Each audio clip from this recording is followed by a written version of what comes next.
Ce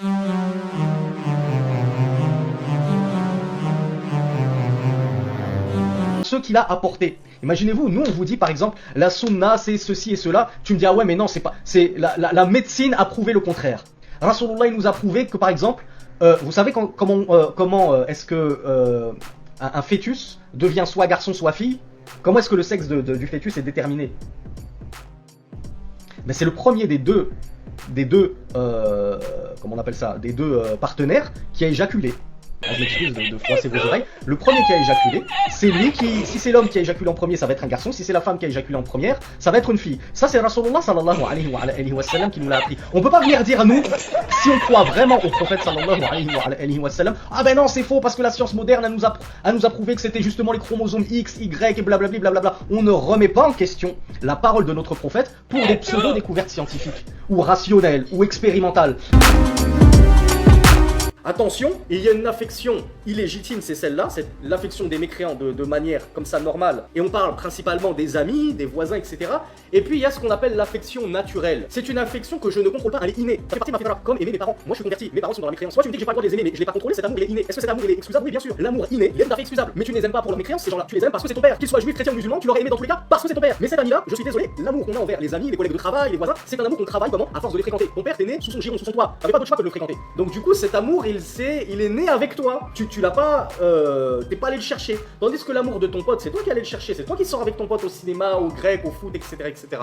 Et c'est ça que tu dois couper. Parce que ces liens-là, tu peux les couper. Et c'est le lien avec ton père couper. Parce que ces liens-là, tu peux les couper.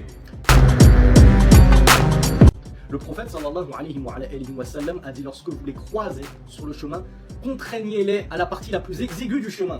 C'est-à-dire que nous les musulmans, on marche fièrement en plein milieu du chemin. La route est à nous. Et lorsqu'on croise un infidèle, on le contraint. C'est pas à moi de m'écarter comme ça, comme un petit zimmi, un petit soumis. Allez-y, je vous en prie monsieur Gontran, monsieur Gaspard, allez-y, passez, je me fais tout petit. Vous voulez pas aussi lui nettoyer ses chaussures à Gontran? Marche en plein milieu, c'est toi qui es sur la vérité. Pourquoi est-ce que tu te rabaisses? Et contrains-le lui, c'est à lui de raser les murs, comme on dit, de s'écarter un petit peu pour te laisser passer. Mais de nos jours, maintenant, on marche sur le trottoir, il y a un infidèle qui arrive droit devant nous, c'est nous qui nous décalons un petit peu. On n'a pas envie de lui mettre de jouer des épaules. Mais et alors? Eh ben reste surtout toi Harry go muscule là, dont on parlait de toi la semaine dernière, les go muscule, vous êtes baraqués, non? Pourquoi quand vous marchez en plein milieu de la route, du trottoir, et qu'il y a un infidèle qui arrive, vous décalez un petit peu? Ben, allez à la confrontation s'il faut. Soyez fiers jusqu'à ce que ce soit lui qui au dernier moment s'écarte. Pourquoi ce sera à toi? C'est comme le salam. On le disait, pourquoi c'est à toi, Harry, de te rabaisser à passer le salam en premier? Pourquoi ce serait pas à lui? Pareil, on est deux à marcher sur le même trottoir, on va se croiser. Pourquoi ce serait à moi de me décaler? Pourquoi pas lui? Pourquoi pas lui? Eh bien, le prophète sallallahu alayhi wa sallam nous a dit, contraignez-les à la partie la plus exiguë du chemin. Bon, arrêtez d'être des victimes. Arrêtez d'être des soumis. Ça, vous êtes des soumis à Allah subhanahu wa ta'ala. Vous n'êtes pas des soumis aux infidèles. Arrêtez de toujours vous faire petit, vous cacher, excusez-nous, on ne veut pas déranger. Est-ce qu'on peut vous demander un gymnase pour fêter l'Aïd? Si c'est pas trop vous demander, s'il vous plaît, on fait la manche, un petit gymnase pour prier, s'il vous plaît, laissez-nous prier. On est des vrais fragiles, je suis désolé. Mais ça c'est la fragilité qui ne convient pas. Le musulman n'est pas fragile. Moi, j'aime ma femme. Je l'aime éperdument. Quelqu'un qui nuit à ma femme, qui fait du mal et du tort à ma femme, et par conséquent que ma femme déteste, est-ce que moi, qui aime éperdument ma femme, je peux aimer dans le même temps cette personne qui fait du mal à ma femme et que ma femme déteste? C'est pas possible. À un moment, il faut choisir ton camp, Harry. C'est pareil pour Allah. Comment peux-tu prétendre aimer follement Allah Azza wa Jal, aimer follement Rasulullah sallallahu alayhi wa sallam, et dans le même temps, tu aimes également follement les ennemis d'Allah et de son messager? Ces ennemis-là, qui se moquent d'Allah et de son messager, qui les traitent de mensonges en permanence, etc., etc. Tu ne peux pas, il n'y a mensonges en permanence, etc., etc. Tu ne peux pas, il n'y a que deux camps, comme on l'avait dit, je crois, dans une publication. Soit le camp de la foi, soit le camp du deux camps, comme on l'avait dit, je crois, dans une publication. Soit le camp de la foi, soit le camp du koufr. C'est autorisé l'homosexualité en islam? Parce que vous le savez, hein, vous qui êtes principalement en France, on est tellement en train de vous matraquer avec le LGBTisme que si vous le savez, croyez-moi que dans 2 générations ou 3, plus personne ne le saura. Vos enfants sont en danger, comme nous l'expliquait Cheikh Raslan dans une récente prise de parole, et vos petits-enfants seront encore plus en danger s'ils ne finissent pas eux-mêmes par goûter à ce crime qu'est l'homosexualité. Tel crime qu'est l'homosexualité.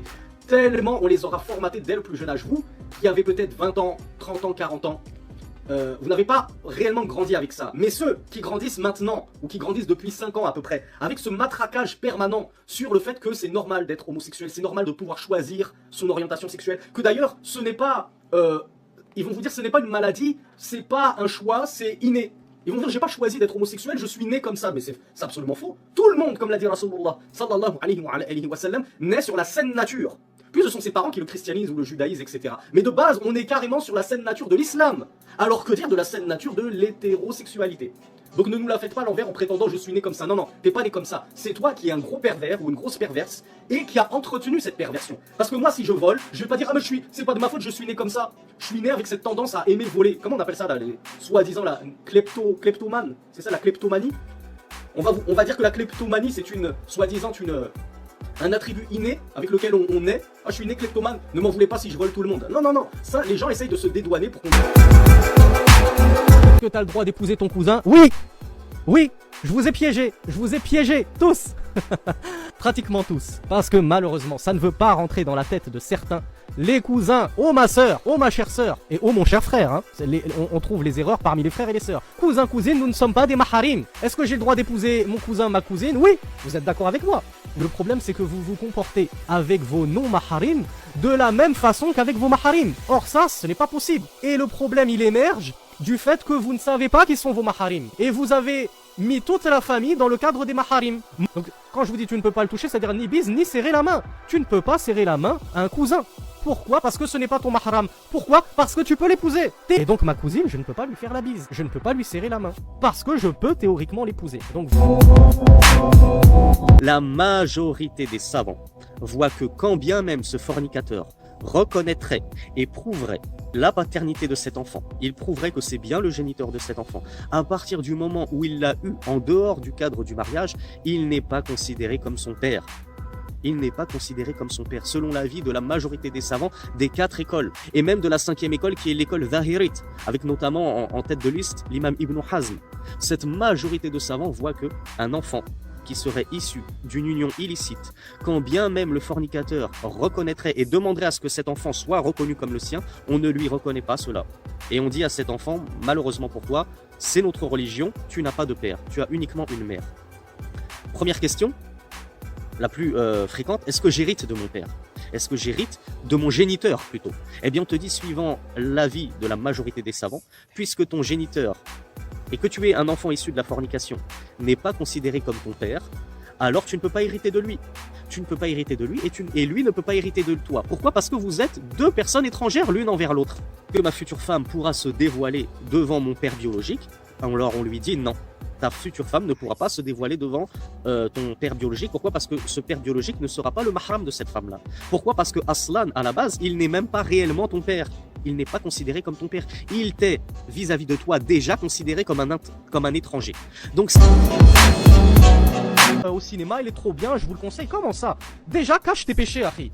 Ne sois pas fier, ne sois pas plein de gloriole parce que tu as vu un film, tu devrais avoir honte de toi. Tu devrais avoir honte de toi. Pourquoi avoir honte de regarder un film? Mais parce que quand tu regardes un film, il n'y a que des femmes. Et principalement et très généralement, elles ne sont pas habillées. Les hommes eux-mêmes dans les films sont très rarement vêtus correctement au niveau de la aura. Mais que dire des femmes? Et si encore tu fais partie de ces pieux qui baissent les regards en permanence, eh bien ce qui est interdit encore dans les films et les séries, c'est la musique. Donc d'accord, tu vas me dire, moi, à chaque fois qu'il y a de la musique, je bouche mes oreilles et je ferme les yeux devant les femmes. Ben honnêtement, qui prendrait du plaisir à regarder un film ou une série où toutes les 2 secondes, il est obligé de se boucher les oreilles et fermer les yeux? Pourquoi? Parce que le troisième, et pas des moindres méfaits et péchés qu'il se trouve dans les séries, ben c'est tout simplement la comédie. Jouer la comédie, c'est interdit en islam, puisqu'il nous est interdit de mentir. Or, la comédie n'est rien d'autre qu'un mensonge sur pattes. Cela a amené le cheikh à nous faire un très bon rappel, où il a dit que de nos jours, avec l'expansion des réseaux sociaux, on voit des hommes qui n'ont plus aucune pudeur à exhiber leurs femmes.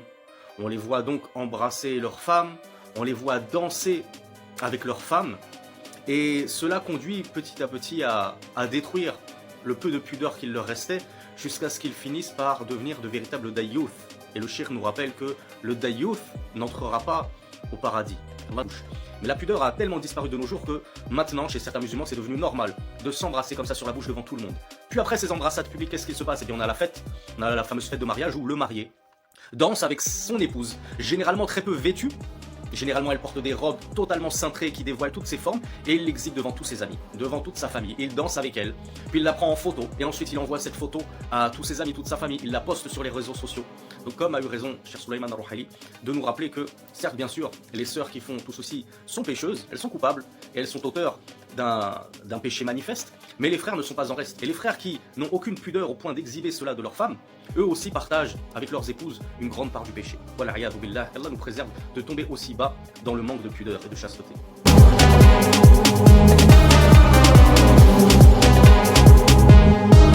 J'ai pris un micro Rode wireless 100-120 €, quelque chose comme ça. La caméra, elle coûte, comme je vous ai dit, en pack avec un micro, elle est à 900 €. Tu rajoutes 100 € pour le micro. Tu rajoutes 100 € pour une lumière là, pour avoir un petit peu de lumière. T'as absolument besoin d'un PC. Allez, admettons, vas-y, 500 €, tu te prends un PC avec un écran. Admettons que tu avais un tacos comme moi, hein, un train à vapeur. Allez, vas-y, prends-toi un PC à 500 €. On est à combien là, mes frères et mes sœurs? Caméra, micro, PC, moniteur, lumière. Est-ce qu'il faut autre chose pour faire Darwa? Est-ce qu'on a besoin d'autre chose pour faire de belles vidéos? Un son correct, belle vidéo, une belle lumière, un beau PC. On est à quoi, 1500? C'est ça? 1500, 2000 si vous voulez, maximum. Eh bien, qu'est-ce que je vous ai dit? Je vous ai dit, avec le reste, eh bien, je vais souscrire à la fibre. Avant, j'avais une connexion qui coupait tout le temps. J'aurais dit, avec le reste, moi, je paye ma part d'internet, que j'ai l'habitude de payer, et le surplus que me coûte la fibre, eh bien, ce sera vos donations qui vont passer dedans. Comme ça, toutes les vidéos que je peux maintenant filmer en 4K par votre cause, belle qualité, qui me demandent plus de bande passante, donc j'ai besoin de la fibre, etc. Tout ça, c'est vous qui allez prendre la hasana. Tous ceux qui m'ont aidé, Inch'Allah, et tous ceux qui aident les prédicateurs de manière générale, ils prennent une grande part de la récompense de tout ce qui découle de leur darwa.